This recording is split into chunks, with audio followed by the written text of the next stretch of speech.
But the fact your family has been here for 3 generations, really, it's one of the main reasons we need to talk with you. Actually, it was my grandmother. Well, she was born on Canada, and her family was here before, and then she was born there. And then my dad was born here, and then I was born here, and then my kids were born here, so it's dang near 5. 5 generations, yeah. That's amazing. We're here to just record your story, your thoughts about Star, your memories of it, your family story. It's kind of hard to do out here. Yeah. Well, clearly if it doesn't work, we can try to find another location that's quiet. But we're just here to get your stories. Mm-hmm. I would ask if we could begin by having you introduce yourself, who you are, when you were born. This doesn't have to be actually formal, does it? Just talk. No. Yeah. The introduction. And that's all we're doing is it's informal. My name is Jack Kirtley. I was born 6/13/55. Trying to think of where to head from here. Well, your family's been around for a long time. Can talk about your family history here and the store.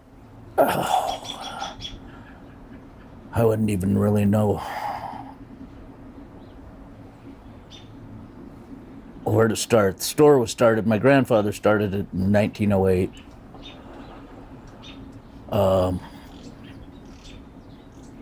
Trying to... Like I was saying, my grandmother was born up on Canada to her dad, who was Moses Hughes. I don't know. Would it be any easier to ask questions so I know where to head? I can. God dang it. Yeah, your glasses are fogging up again.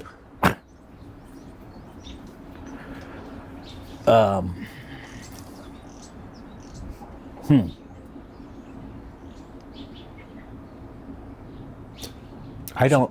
Yeah, okay. You're going to have to give me a hand. Okay. God. Well, you went to school here in Star. You grew up here and went to school. Yeah, I went to the Star Elementary.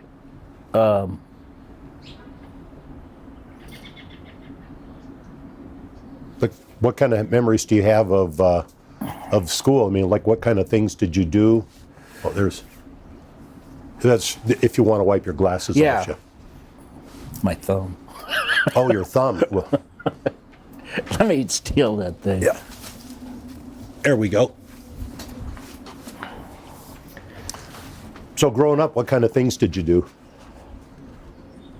I don't know. It was just a small town. Didn't really have much here. There was probably 300 people that I can remember.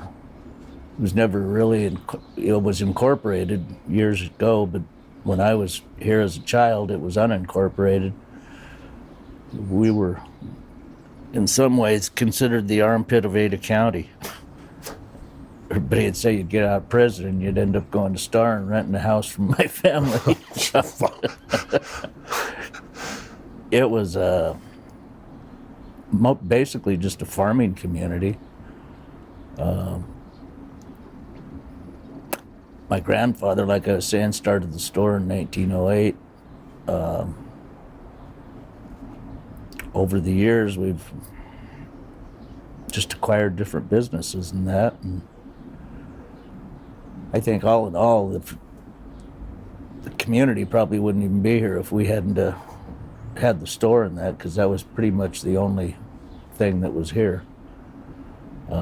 There's been a lot of changes, though. It's kind of like that building over there where Sam's Saloon is. Somebody asked me the other day what that used to be. Has it always been a bar? And I said, no. God, it's been a furniture store. It's been a leather shop. It's been a gas station back in the early 50s. There's just a lot of changes. The Blake's trailer was a Conoco gas station. across the street where Sam's is, that was a Goodman Oil gas station.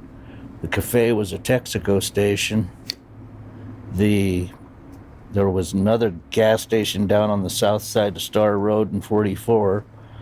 Don't remember what that one was. Across the street where the real estate building was, there was another gas station. Wow. Down the road by Frost, down there where they built that Albertsons. It was it was called Goodman Oil. No, Adobe Hacienda Hotel. It seemed like all of these gas stations had rooms for rent. Dang near all of them, which turned into apartments, and everybody rented rooms, and then they slowly disappeared. And then down on that end of town too, there was a place called the Adobe Hacienda Cafe and Hotel. We had a bank building where the trailers are located right across to the west of the Merc, which was the Farmers Bank. Our family lived in there for, goodness, years. And then it finally caught on fire one time, and we ended up moving out of there into another house. My grandmother lived across the street. I pretty much lived with her, because Dad was always here at the store and that. I don't know, it was just a quiet town. Our junior high and that, we didn't have a junior high on this side of the river, so we ended up having to go to Eagle, and that was always kind of different, because Eagle always kind of shunned Star, and we didn't even have so it was like we were given the ability to go to their school. I'm trying to think.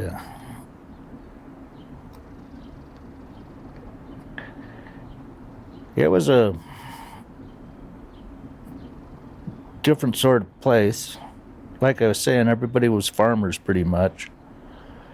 In fact, back then we had charge accounts for all the farmers and stuff, where they wouldn't pay the dang things until once a year when they finally got everything in.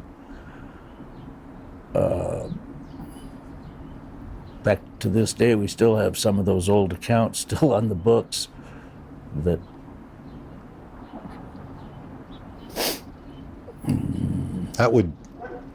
had to be incredibly important in small town to be able to carry that debt so that they could do their business. $40,000-$50,000 was a lot of money back then. Oh yes. Yeah, everything's changed. The little building over there in the back behind the store used to be the post office for years and years and years. Like I was saying, the bank building to the west of the Merc, there was a post office. Well, the first post office was in the bottom of that. Kind of unusual. My brother and I slept in the vault in the old bank. Had a string that went out from the vault to the outside door to turn the light off and on.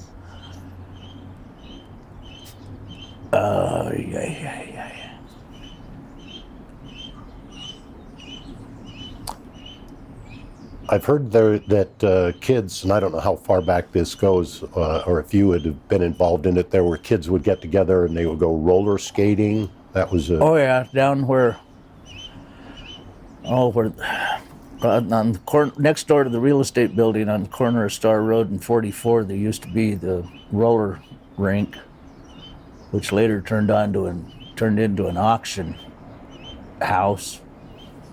That used to be a big deal. Boy, we'd have cars lined up on both sides of the road all the way through town, waiting for that auction to happen once a week. That roller rink was actually, before that it was the elementary school's basketball court, which my uncle had donated to the school. Back in the school district always said they were going to build another school on this side of the river, because back then we were considered our own school district. And that's why we ended up having to go to other schools for upper education stuff.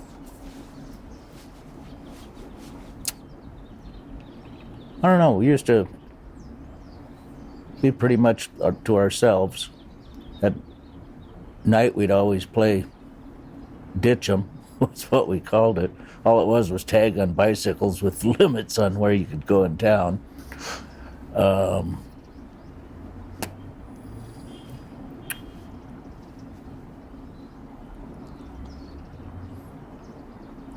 As far as dates, I can't remember when we started the cafe or any of that other stuff. We had the Star Lumber Company also, which was across the street where the sewer office is now.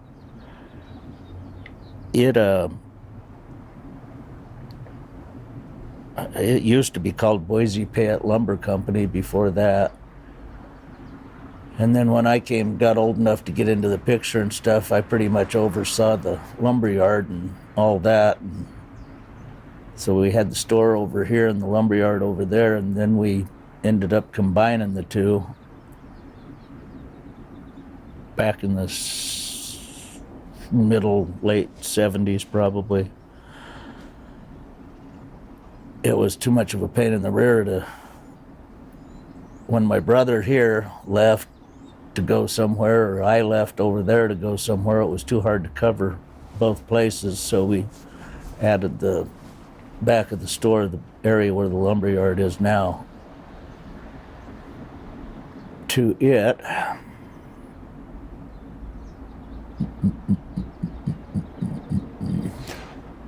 I think I heard somewhere that when the store first started, that it had meat lockers.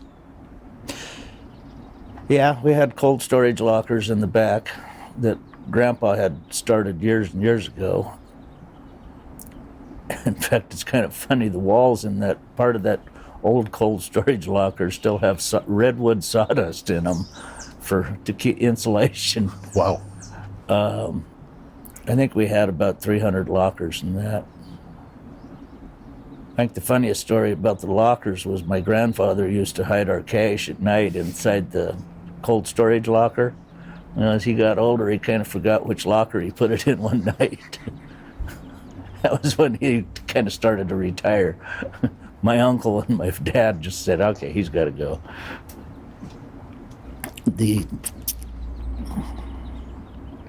When did they take out the lockers? We took those out. We used to have a self-serve meat stand and everything. And then we cut meat for people, custom cut, and put them in the lockers for them, and they'd rent them for $3 a month. I can't remember any years or anything. It was still around when you were working here young? Yeah. My brother and Dad started off cutting meat mostly, and then I got drug into cutting meat. That's probably why I ended up over at the lumberyard. I didn't like that.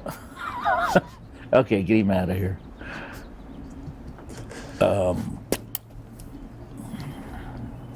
Yeah, and then Butch and I started the cafe, and over the years we ended up acquiring quite a few of the older houses and stuff that other older people wouldn't be able to qualify for a loan to sell them, and so they'd come to us and ask us to buy their houses and stuff whenever they went off to retirement centers. That's kind of how we ended up with quite a few of the rentals in town. Were there other families that you hung out with, that played with their kids or school with? Nathan, our lead guy here at the store, his dad and I met when we were 6 years old, when his family moved in, and his name's Hank. Hank and I hung around for years. In fact, we still hang around. He pretty much oversees the maintenance on the water department and that. And I've been the chairman of the sewer and water for, I think almost over 40 years now. We've been able to keep it alive to keep up with the growth and everything. I put the water system in. Gosh, I'm just not good with dates. I think the stories are the more important. The dates, people want to find that they can find that information. But being involved with water, so you really have been intimately involved in the growth because. Oh yeah, that was actually the reason that I put the water system in, is we knew there was going to be development out here, and we actually owned the old water system, which was about 4 artesian wells, which had about 12 pounds of pressure. And I went, since we were unincorporated and couldn't control any of our own future, I had to go before the legislature and plead for seed money to start that water system. And now it's pretty well renowned for being run pretty dang good as far as the sewer and the water. Sewer came in about 1963, 65, somewhere in there.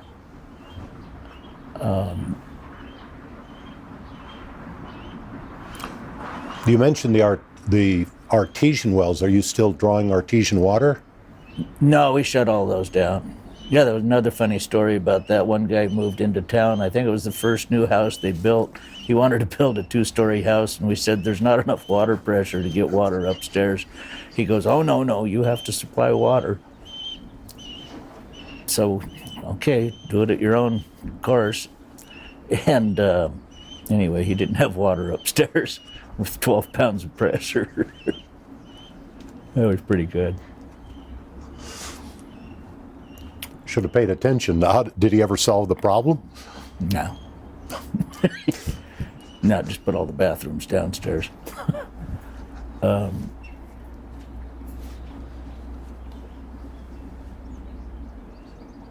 think going back to the elementary school, my father went to school.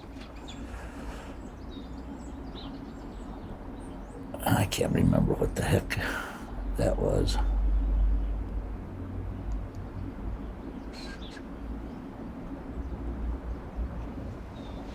Now we're going to have to find some questions. I go blank. Not to worry. I don't want to cut you off. I want to give you the opportunity go to ahead. talk. So, your father went to school here. Did your grandfather also go to school here in town? My grandmother did. Your grandmother did. Yeah. They Grandma used to have some all crazy stories. Back when she was a little girl, she used to tell me stories about Indians coming out of Pearl, the town of Pearl, periodically to come into town and that. And that was kind of interesting when you were a kid hearing those stories. She had all kinds of stories though. She used to tell me about they skated to almost to Eagle on the Boise River before the dams were in and it would freeze over.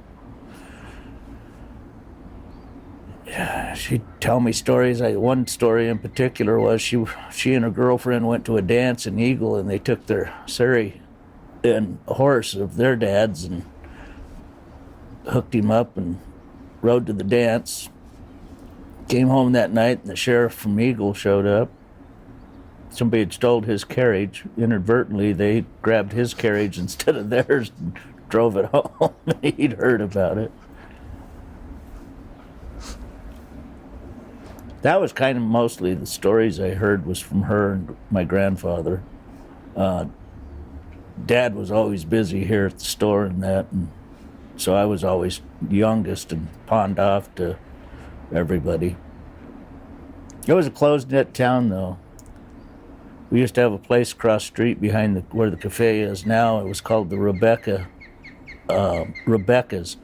which was a group of ladies that would put quilts together and this and that. And every holiday, every Thanksgiving, the whole community was involved with showing up there and eating holiday dinners and that. Christmas, Thanksgiving. Fire department was put together about 1960s. That was another big thing. They always had their fireman's ball. every year down at the elementary school or at the old Grange.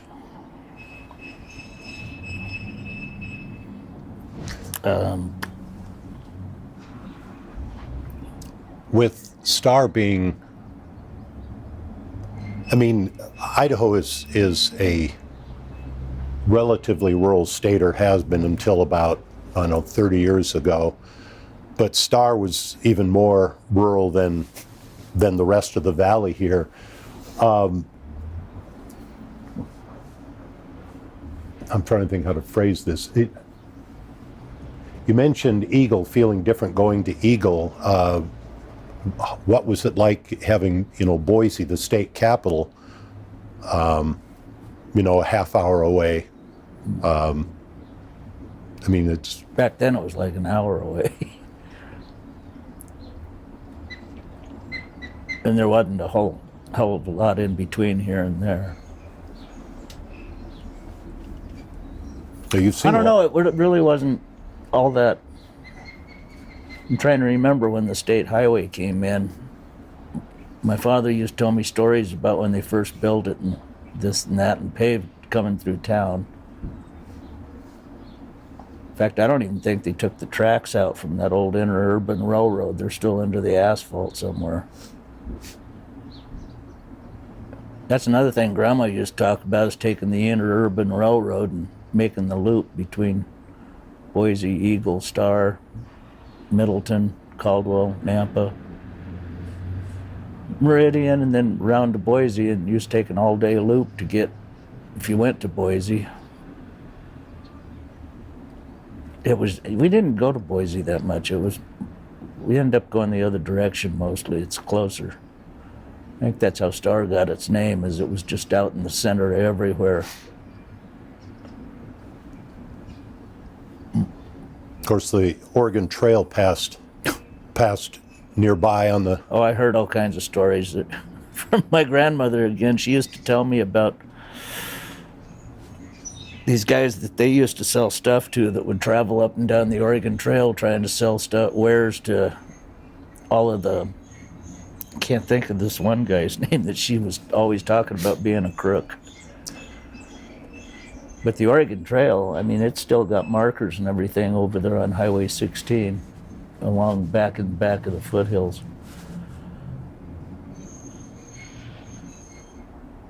As a kid, you ever walk any of it, looking for souvenirs or... Shooting squirrels. That's about it. That's the only reason to go up there. I don't know, it was an uneventful childhood. Well, were there any strong memories you had of some fun activity or fun event? You mentioned the Fireman's Ball. That as a kid, that would be a big event. And I know that was a big thing. You know, I think the auctions were the biggest thing as far as a community get-together. Those were quite the thing. But since we were unincorporated in that, there really wasn't anything put together as a city.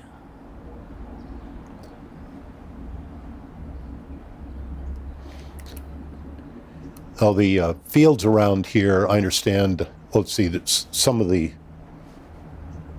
I don't know what word to use, but like you had raising mint. That was a big thing around here. You had the mink farms. Oh yeah. I mean, here. Yeah, we worked in the mint, tromping mint. Mink farm. Oh my God, that place stunk. It was terrible. Those guys would come for lunch down to the store, and you'd have to follow them around with a can of Lysol. Oh, it was disgusting. In fact, our odors around town, we had a hog farm over on Highway 16. Behind the hog farm, we had an Idaho feedlot. Whenever the wind had changed direction, everybody had always complained that how bad it stunk, and we'd always say it smells like money to us. Yeah.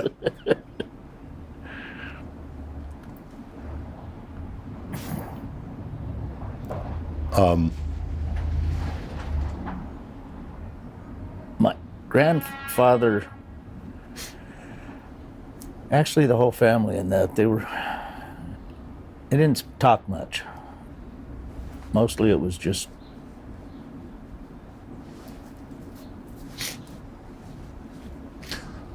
it's probably easier for me to show things than it is to talk about things.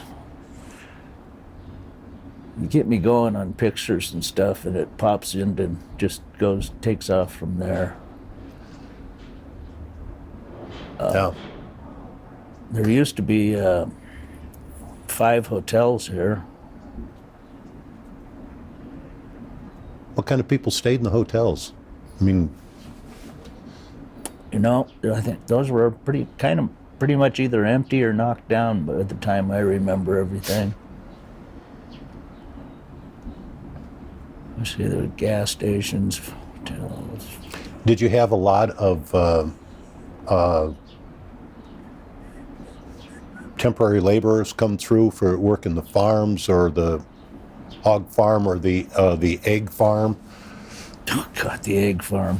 I used to live across from the egg farm. Flies were so bad, it was amazing. In fact, I don't remember when they moved it, but there was an old church over there at the egg farm, which was the first Christian church in the state of Idaho, that they decided to turn into chicken coops. Did the family do a lot of business with, I mean, Oh, yeah. you sell their eggs and Yeah, stuff? everybody sold eggs to us. Everybody. I think back in those days it was like 12 cents a dozen or something. I just had a thought of some others.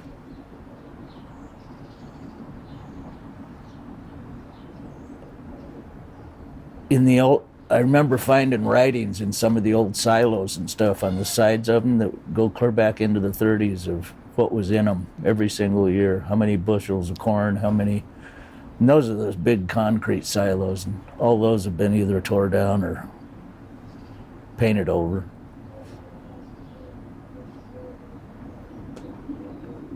Do you think much growing up, I mean, I'm kind of going back to this, and this is my imagination. I don't know a history of it, but I mean the fact there was so much, and even your grandmother in particular, were pioneers in this area. You know, we don't think of pioneers in the early 1900s, but this whole community there were pioneers coming through here, and you know, you mentioned marking silos. You know, they have a whole history of what was going into silos and stuff. Were you conscious of that pioneer heritage? Was it promoted, talked about? Not really. As far as, like I was saying, we were kind of the armpit of Ada County. Nobody really wanted to stay here because it was just a farming community. There wasn't any services to speak of.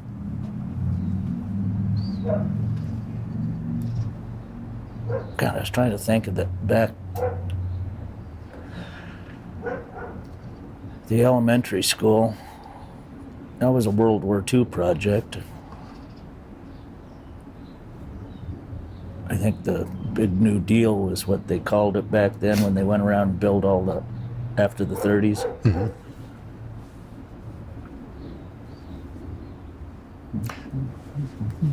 Do you have happy memories of growing up around here? Yeah, I mean, it's just part of growing up, I guess. I can't particularly say.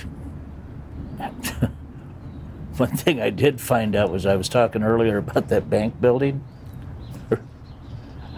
We couldn't figure out for the life of us the sink upstairs where we lived in those apartments was about 5 foot long. Took me up until about 15, 20 years ago, I found out there was a mortuary up there. That used to be the embalming station where we did the dishes. Our living room had a big marble slab over in it, and that was the viewing area. I think the mortician that was up there, his last name was Ayers. That's something I've heard consistently, the amazing how many different purposes everything in this town, the older buildings, how many different purposes they've served. You've outlined a bunch of them. Yeah, the old I don't know if you guys have been around and seen down there by where the Quaker Church is.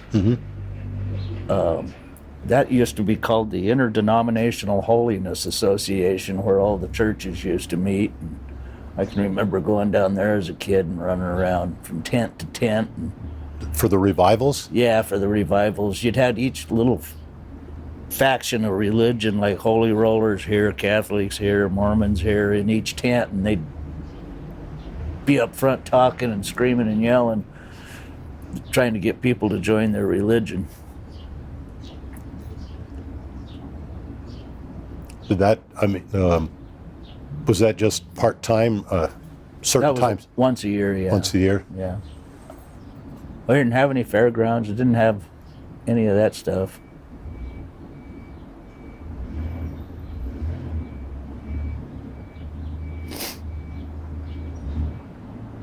Yeah, How did you learn to drive?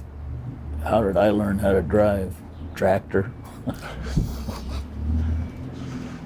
Hell, I think all of us learned to drive before I was driving mint tub truck, tractors, when I was 11 years old, probably. That's a good question. Where'd you learn how to drive? By the time we got into driver's training, most of us had already driven. I remember our driver's training guy would just fall asleep and we'd drive around. Did driving around, like when I grew up in a city, having the car, we drove everywhere. It was a recreational activity. We rode bicycles. It was nothing to ride a bike from here to the cemetery, up around, going fishing and swimming down at the ledge.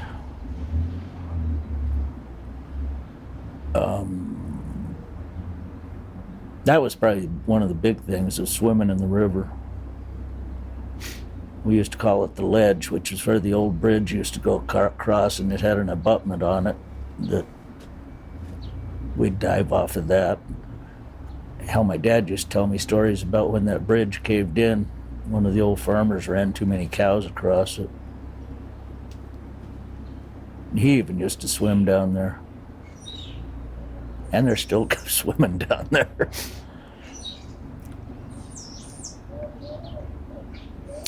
We did a lot of the guys, people that I ran around with. We did a lot of just farting around down at the river. We'd be gone for days, and times changed because you'd never even tell your parents where you were going. You'd just disappear for 2-3 days and go down there, and we'd catch fish and cook them and eat them and sleep in sleeping bags and all that. It's been lost a long time ago with kids being able to do anything like that. Do you ever do scouting programs or anything like that? Oh yeah, I did all that. Had my first scout hunt, a snipe hunt in Scouts. Don't know whether you guys know what that is, but that just proves your stupidity. I fell for that my first jamboree. I think it was a ritual. Yeah, spent about 2 hours wandering around. I wandered around the forest with a sack, leaned over, waiting for a snipe to run in it.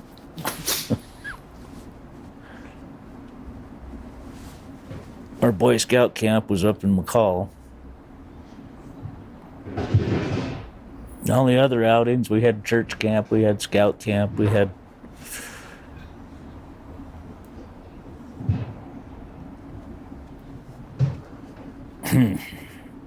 Were you part of anything, you were working here and you were driving trucks for the farm and stuff, but were you ever involved in like 4-H or FFA or any of that kind of stuff? No, I can remember. Oh, the biggest thing I hated was sorting pop bottles back when they had a refund on them. Oh my God. Sticky, nasty things.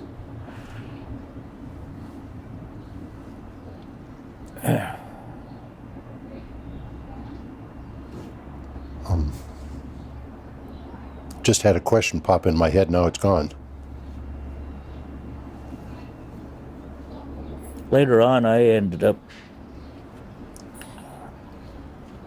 after high school, no, I think it was in between high school and when here at the store, we worked for a crop dusting company for quite a few years.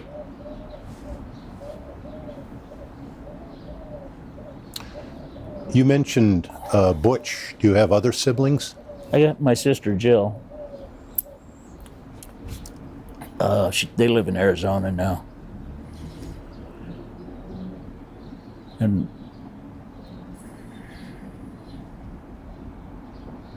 she never really was here at the store or that.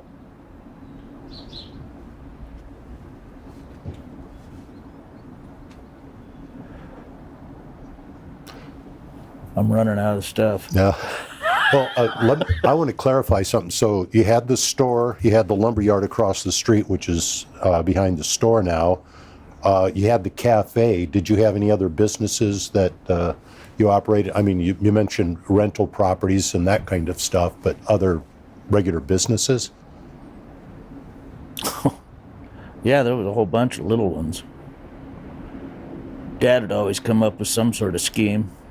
One was called Classified Unlimited.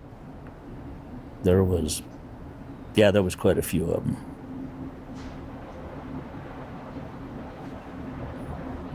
He loaned quite a bit of money out to all the farmers and stuff.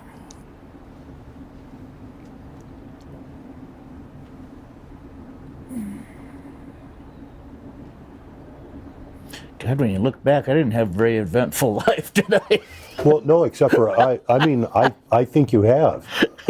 Personally, it's certainly been interesting, especially when you look at a community as small as Star, what it was when you were little and what you're seeing now. The changes are incredible. The history, I think sometimes the word iconic is overused, but your family and this store are icons in this community. You've been involved in so much, just a central part of the town, and it's still here. We weren't always considered that. Everybody figured we ended up screwing somebody else out of something to get where we were at. And yeah, for years and years and years, we were, well, a lot of people still think that, I mean, a lot of what we acquired was just helping out a lot of the retired people and that, and buying their houses for whatever they wanted so they'd go to a nursing home. Oh, what I hear is I mean, we talked earlier about carrying the debt for farmers till the end of the year when they sell their crops, loaning people money. That's helping the community. We used to sell Hot Point appliances in the store. We used to sell Levi's, blenders, you name it, we had it. In fact, our motto now on the back of our store shirts is, if we don't have it, you don't need it.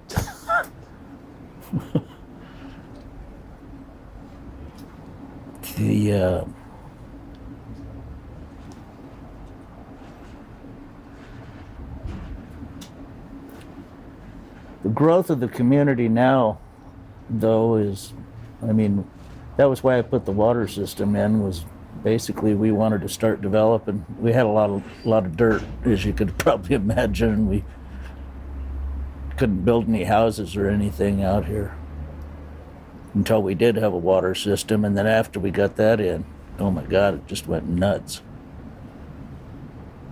Now it's dang near the fastest growing town in Idaho.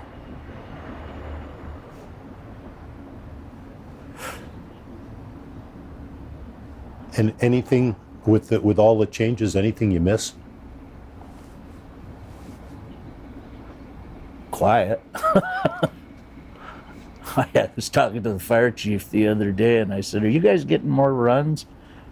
And he goes, "Yeah." I go, "God, we used to not hear any sirens once a month, and now it's 3 times a day."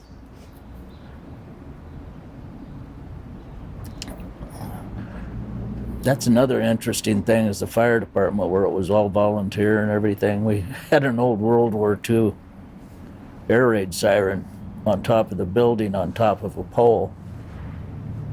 And whenever that siren went off, you had farmers from all around flying into town. I called it the woo-woo syndrome. You'd hear woo-woo.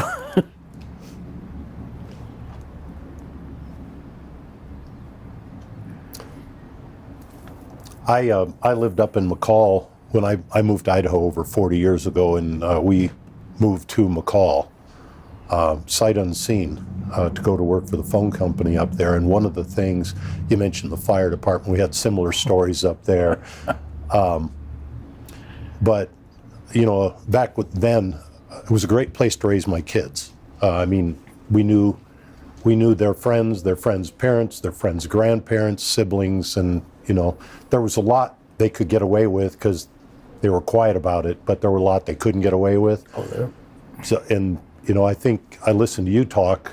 I imagine your parents would say Star's a great place to raise a family. Never heard that one. Oh. You know, you mentioned McCall, though. My grandparents had a place, which I've found the old abstract title to. They bought a place up on the lake on deeded property in 1934 for like $200 for the cabin and everything. And in the summer, Dad used to, as we were kids, he used to run us up there, and he'd hire somebody to be a housekeeper for us, and we'd spend the entire summer up in McCall. He'd open an account over at Shaver's, and the marina, we had the boat. Heck, we were probably only 11, 12 years old, but we had complete reign of the lake and everything. That was fun back then.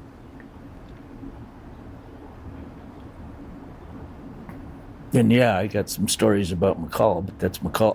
That's McCall. May I ask, do you remember which side of the lake the property was on? Do you remember Stein McMurray? Yes. We were right next door to Wannick. Oh, okay. Stein, which would have been off of Warren Wagon, I think. Yeah, over on the west side. Yeah. I never could get the north, south, east, west figured out.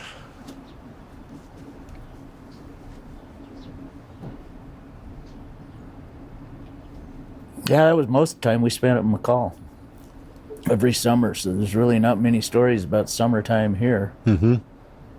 How old were you when you started working in the store? 8. My duties was to vacuum the concrete floor in the store at night.